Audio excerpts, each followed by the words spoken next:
What's going on, world? And welcome to Clearing the Wreckage Podcast. It's the voice and your host, Kareem A. Rashid. And once again, I don't know what you got going on. You could be getting on the toilet, or you could be getting off the toilet. Hell, for all I know, you could be wiping your tushy. But I know that I'm ready. And so I hope that you're ready to clear the wreckage. Yes, indeed. What's going on with you today, my friends, my peeps, my fellow Wreckage Clearers? What's happening with you? Man, I just want to say thank you so much for being alongside of me on this journey.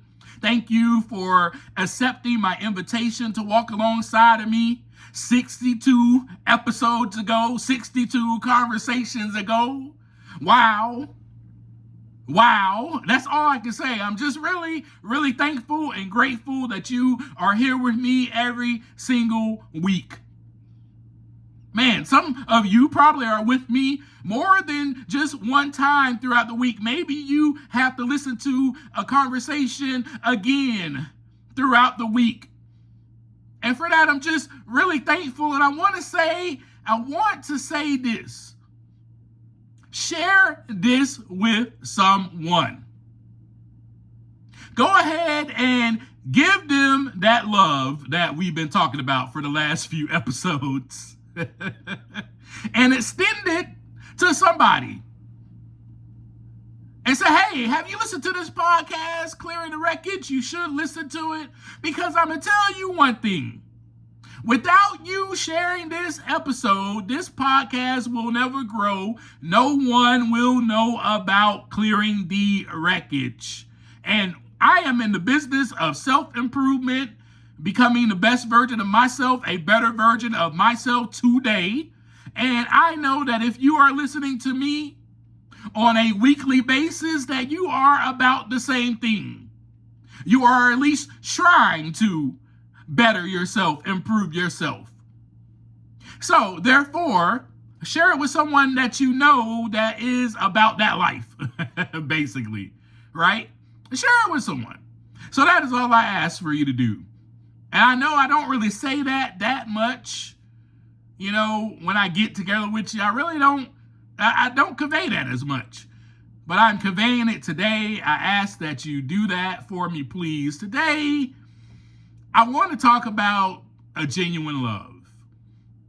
And the reason I kind of want to talk about this, you know, honestly, I had a hard time, which I'm just going to go ahead and have some honest time with you. I think I might even start doing that at the beginning of each conversation that we have. Honest time with Kareem. Maybe we call it that. Honest time with Kareem. Maybe we put a little jingle in there or something. I have had a difficult couple of weeks.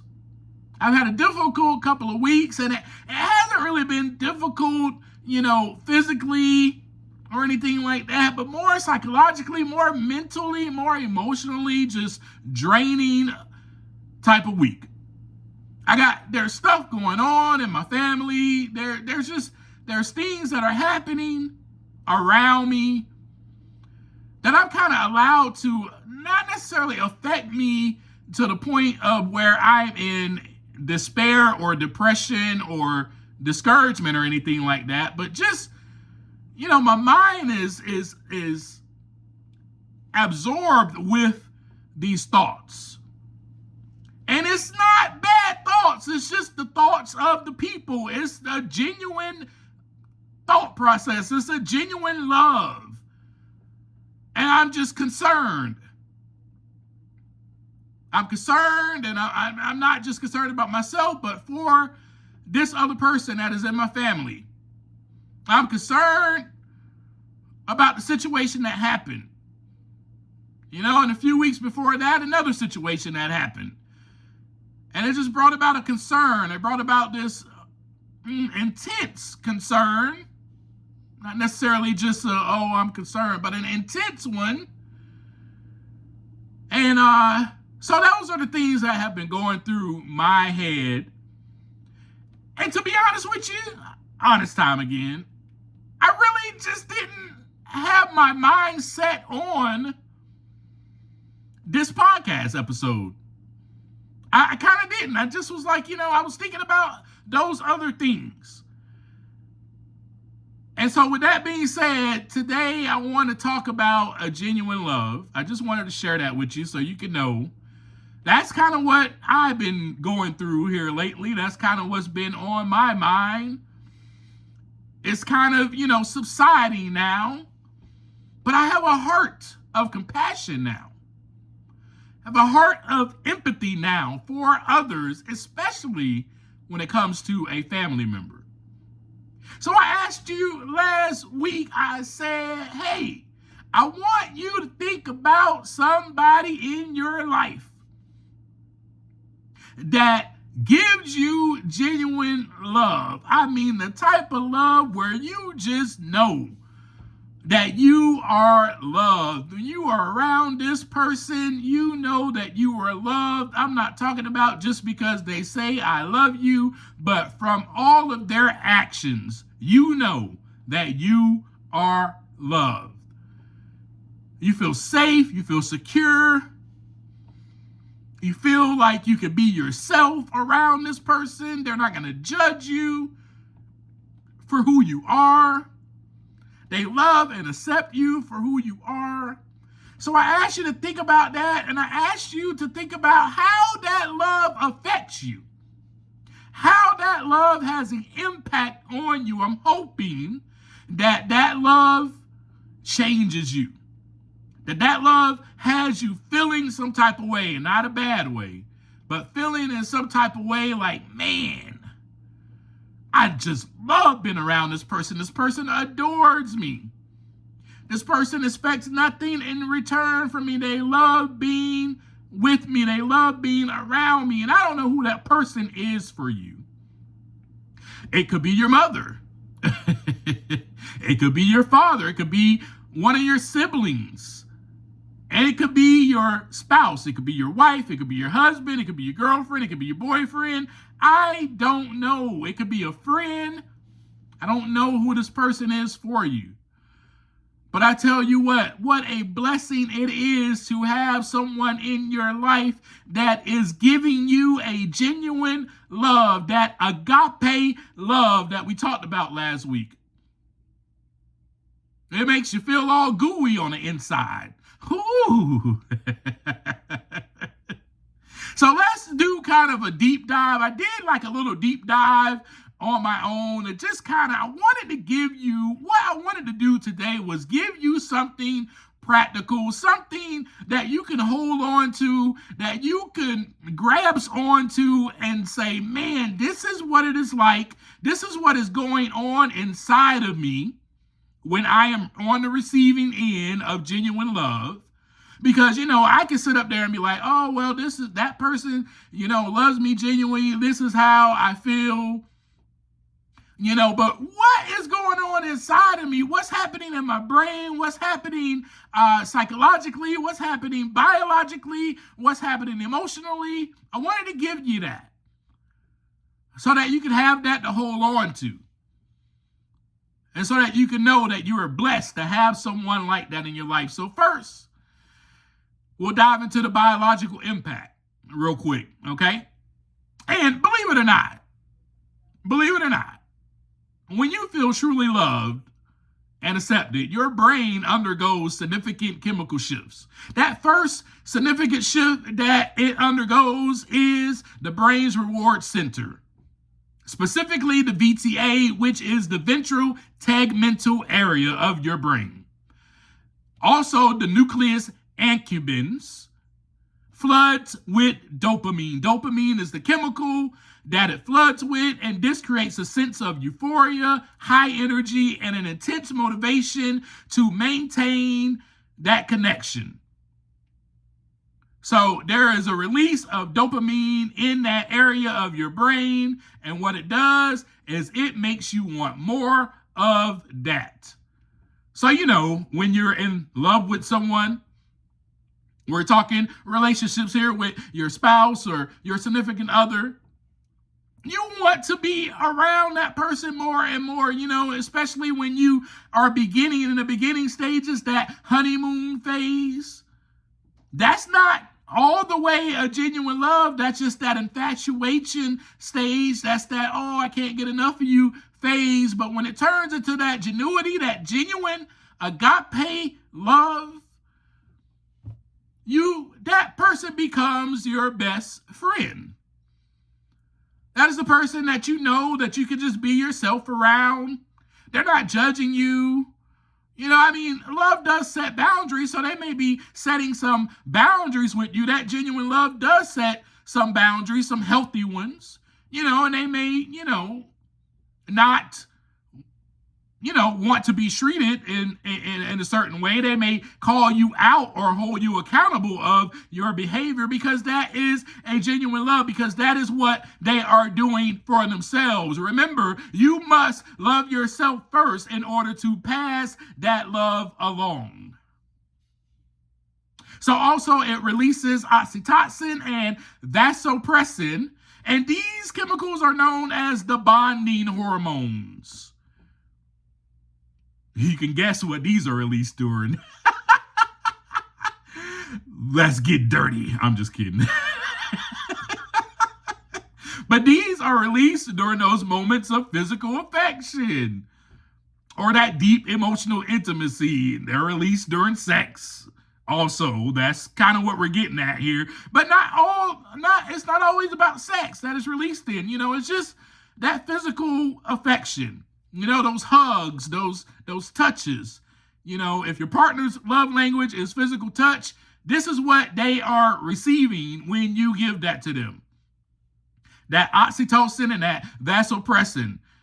They're receiving these chemicals, and these chemicals promote trust. It lowers the social anxiety, and they are critical for long-term attachment.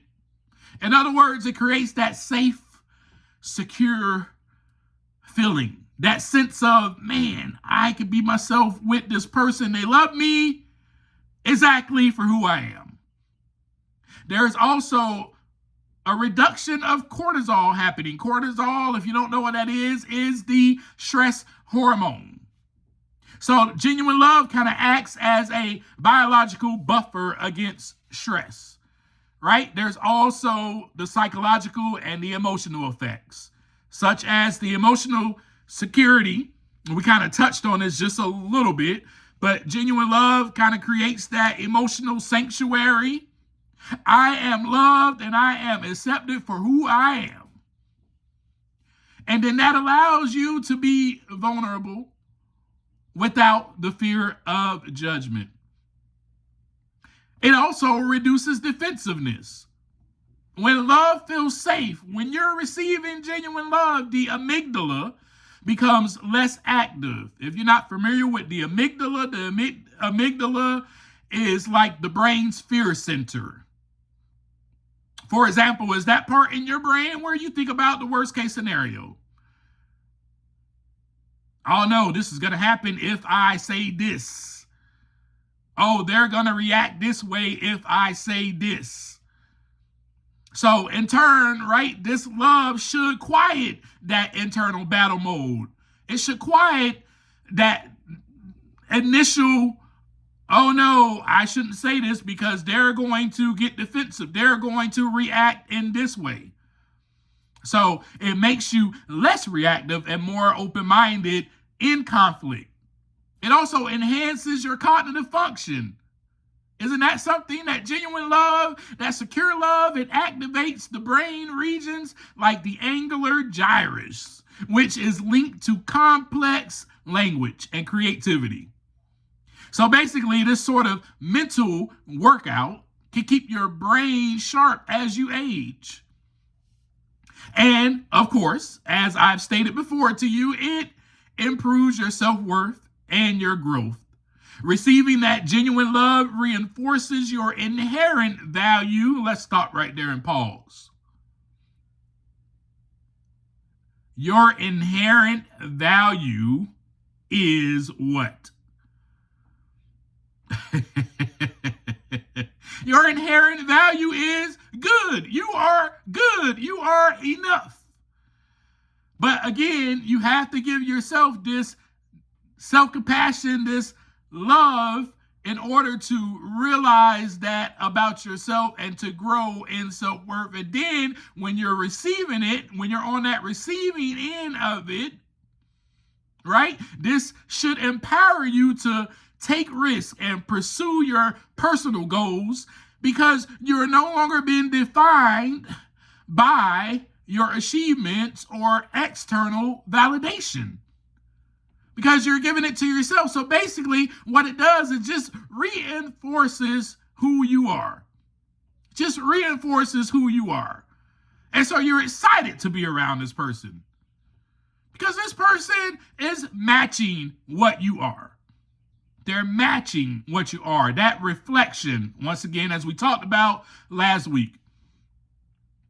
Believe it or not, it also has physical health benefits. I know some of you probably are like, what? Love has, yeah. Genuine love supports the immune system, like that physical touch or that hugging. It increases the production of antibodies and it improves your overall immune response.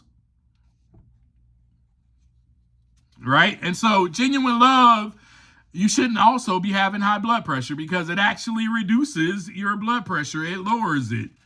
Why? Because you feel safe around this person. You feel secure around this person. So your heart rate isn't elevated. Your pulse is at the regular BPM, beats per minute, around this person, because they make you feel good. Dopamine is that feel good chemical. Also, then you're receiving that oxytocin, that vasopressin. And this is all just reinforcing who you are, because you're already giving this to yourself.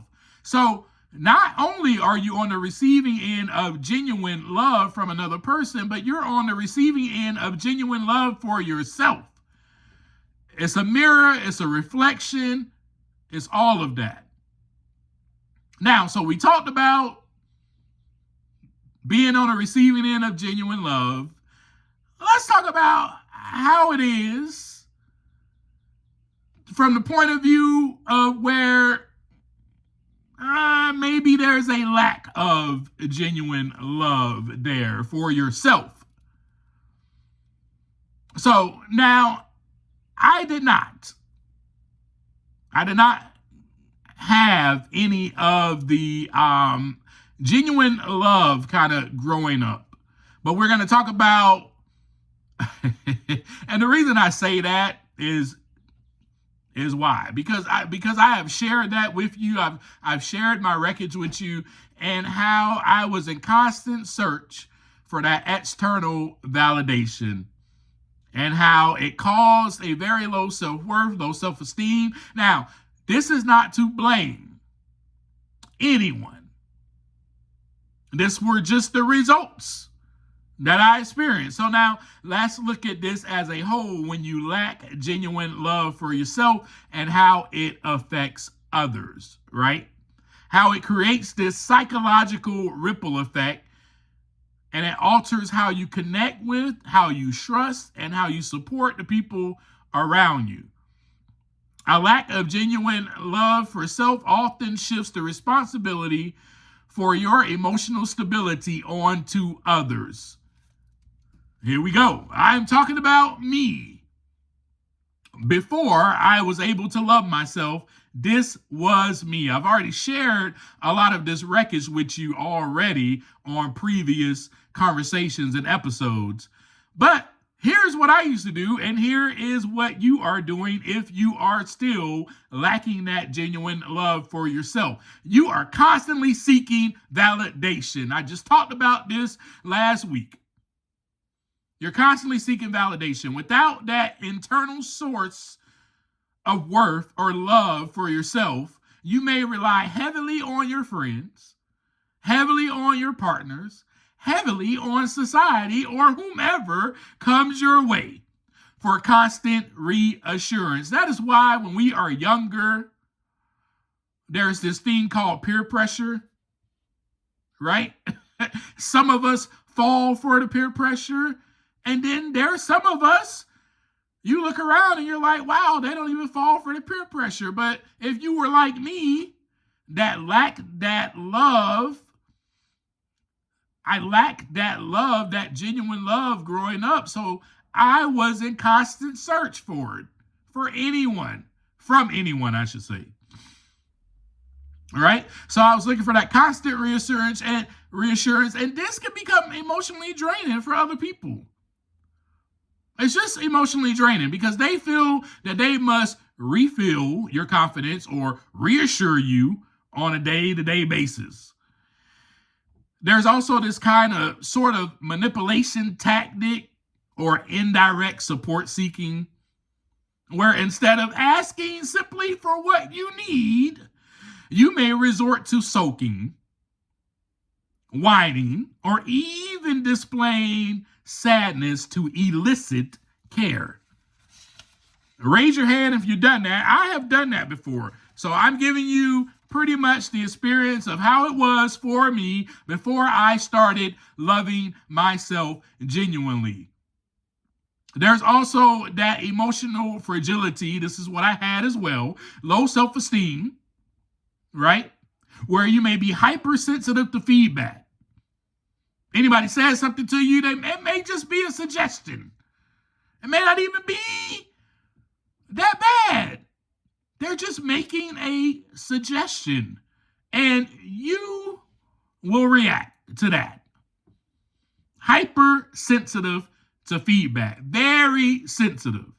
Then, so what happens is others may feel that they have to walk on eggshells to avoid inadvertently triggering a defense or a hurt reaction from you. This was me before I was giving myself that genuine love. Your internal self-critique or self-critic often acts as a lens that distorts how you see others' intentions. You begin to not see the good in people. You begin to see that the bad. All you can see is the negative because you are constantly critiquing yourself with this negative self-talk. So then it becomes a mirror. It becomes what you are giving yourself becomes what you're going to kind of see in other people. So basically what this means is that you may misinterpret ambiguous cues, such as a partner being quiet. You may look at that as a sign of rejection or a sign of declining affection. And then this can lead to unnecessary conflict or preemptive hostility as a defensive mechanism. I'll give you another example. The way somebody is talking could trigger that stuff in you and cause unnecessary conflict. The person just may have a inflated tone or a inflection in their tone a little bit. And because you're hypersensitive, not only because of that, but because your self-critic is always telling you how horrible of a person you are, you begin to assume that this person is telling you how horrible of a person that you are. And they're not doing that at all. So you begin to have this preemptive strike. Before the person even starts saying something to you, you're already guarded. You already have your defenses up. Does that make sense? So raise your hand if you're like that. I'm not like that anymore. There are sometimes I still struggle with that for sure, and I'm still clearing the wreckage on that. But I mean, I've grown immensely in that area. Now, also, it is very difficult to offer a level of respect or kindness or love to others if you don't offer that to yourself. Simple. It's simple. This is so simple, right? If you view yourself with self-hatred, and you may struggle to believe that you are unworthy, then you are going to look at others as unworthy. It's this mirror that's going on again. So again, as I said, we are mere reflections.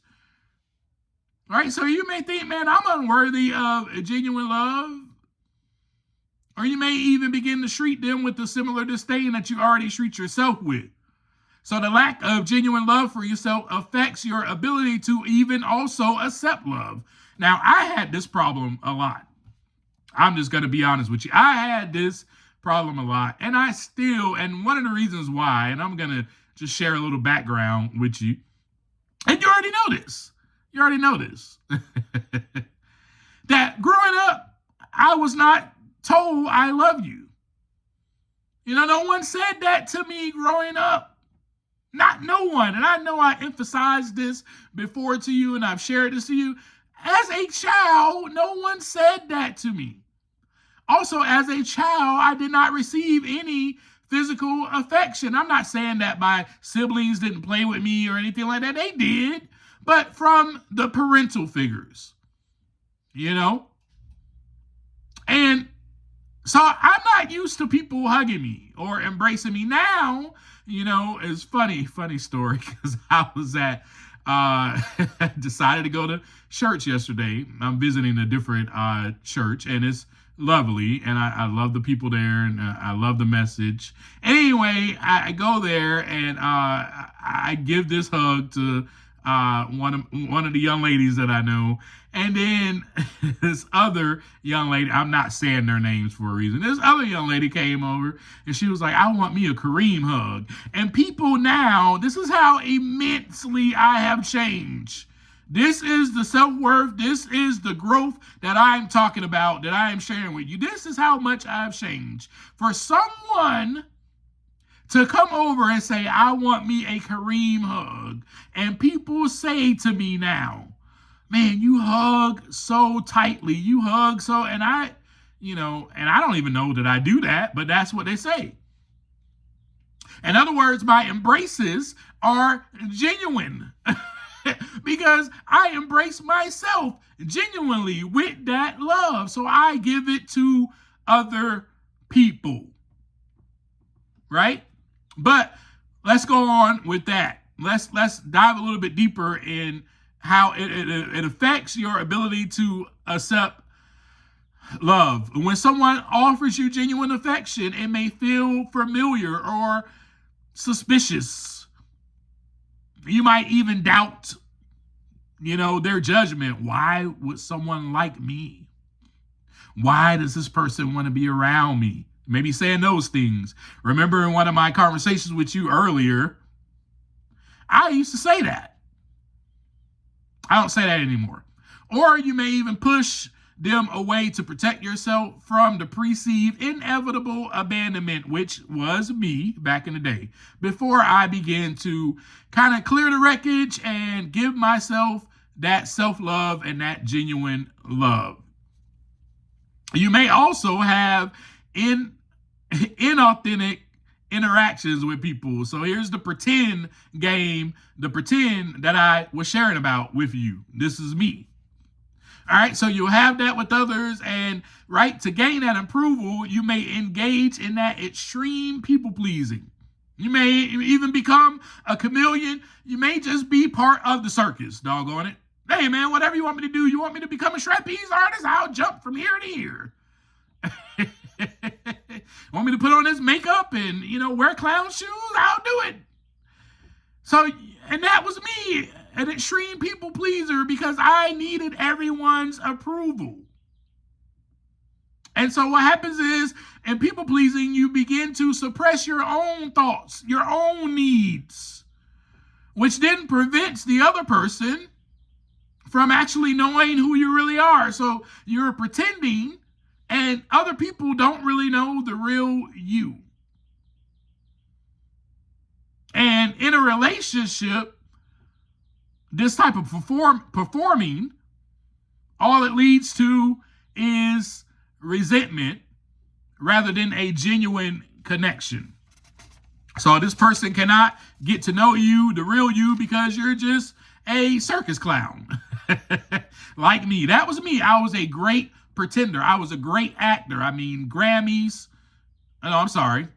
Academy Awards, Oscars should have been mine.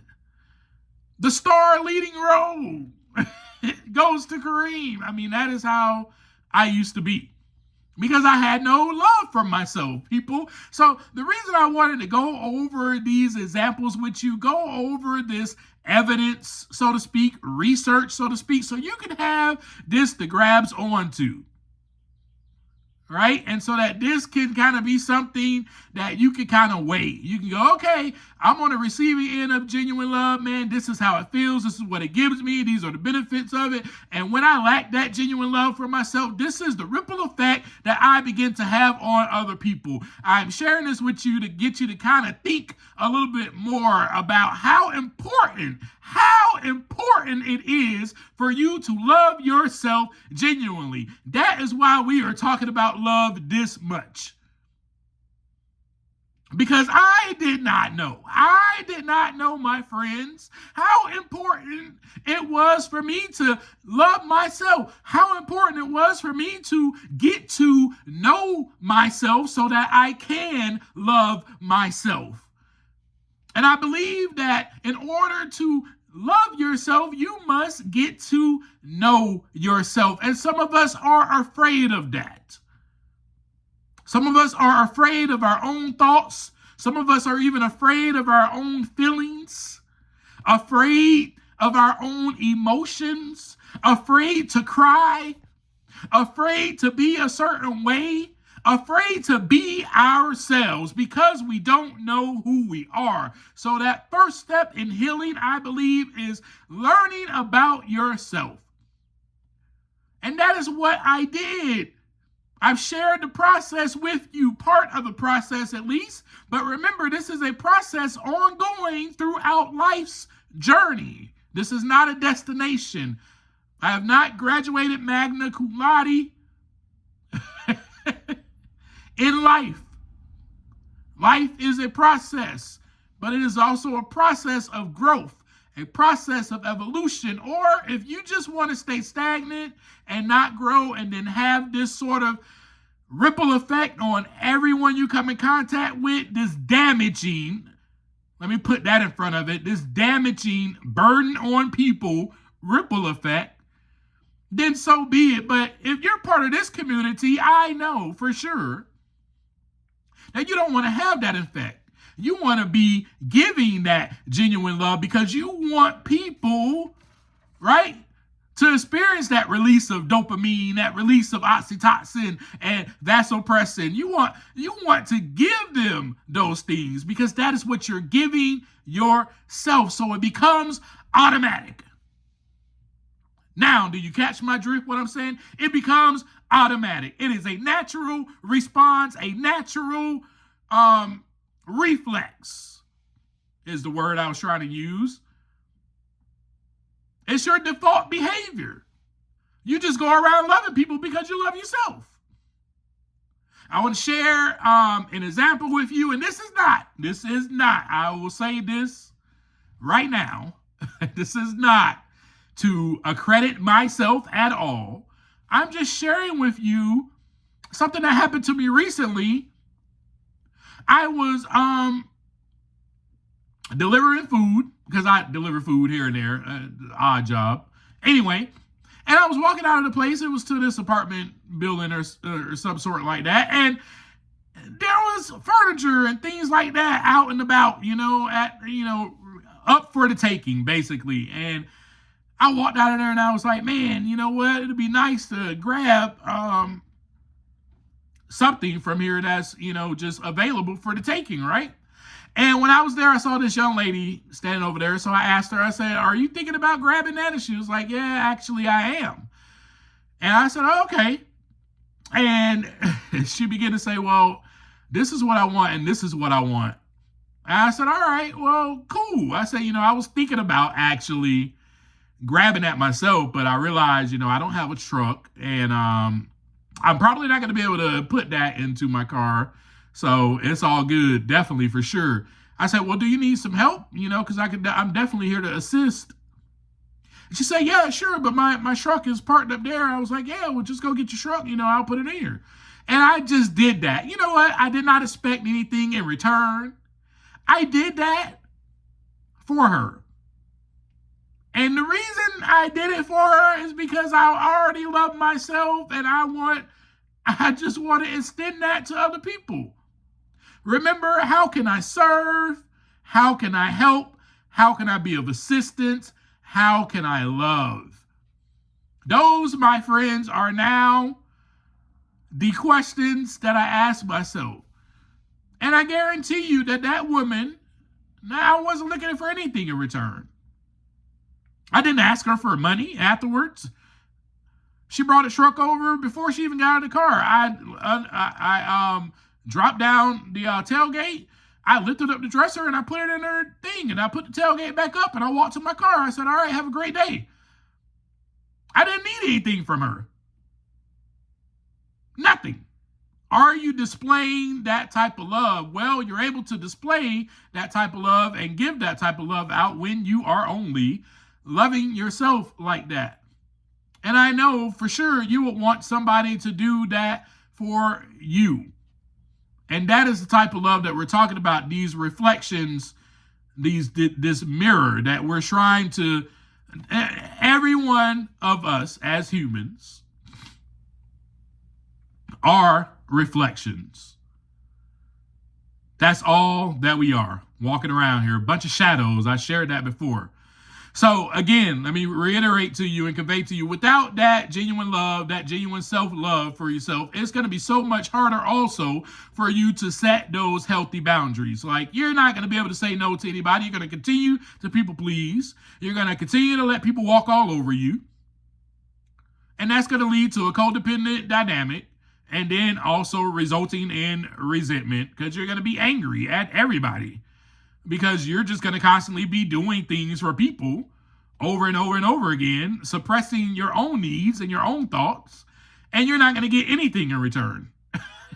Because these people are people that are users, because they don't love themselves either. Because this is what a low self-worth and a lack of genuine love does. It makes you an easy target for unhealthy individuals. So those individuals that are unhealthy, that aren't practicing that genuine love on themselves, tend to pick up on that. They tend to pick up on it. I don't know why, but it's kind of like that. You ever notice that? They tend to pick up on, oh, I can manipulate this person very easily, because this person doesn't know that they actually deserve better treatment. You don't know it because you don't have that self-worth. You have low self-worth, and you're not giving yourself that genuine love. So ultimately, to end this, people tend to mirror the value that you set for yourself. So in a nutshell is what I basically was saying. So when you practice self-compassion, when you practice that self-genuine love for yourself, it's going to signal to others how to treat you, right? No, I can't treat this person like this. This person, it's going to signal to them how to treat you. They're going to try to give you the same type of treatment that you are giving for yourself, right? And then it also signals them to be compassionate with themselves as well. So that's really all I have for you today. I just kind of wanted to give you, again, something to grasp onto, something to hold on to, so that you can just have this, definition, and not really even a definition, but just this example, this research of knowing, like, hey, this is a genuine love and this is not a genuine love, right? And the reason why I wanted to talk about that lack of genuine love for yourself rather than receiving a lack of genuine love from someone else is because we got to love ourselves first in order to give that to someone else. We can't be expecting that from other people if we are not giving that to ourselves. We can't be expecting it. We can't walk around here expecting people to genuinely love us when we don't genuinely love ourselves at all. So that is all I have for you today. Next week, we're going to kind of go a little bit deeper into this. I think next week, this is what I think. I don't know for sure. This is what is on my mind. Don't quote me. And don't even hold me to it. But this is what I think. We're going to kind of talk about that divine love. That type of love that holds all of this together, that brings all of this together in unison, in unity, that makes all of this possible. So with that, I'll leave you how I always leave you. Take some time to look inside so that the wreckage can begin to clear. Peace.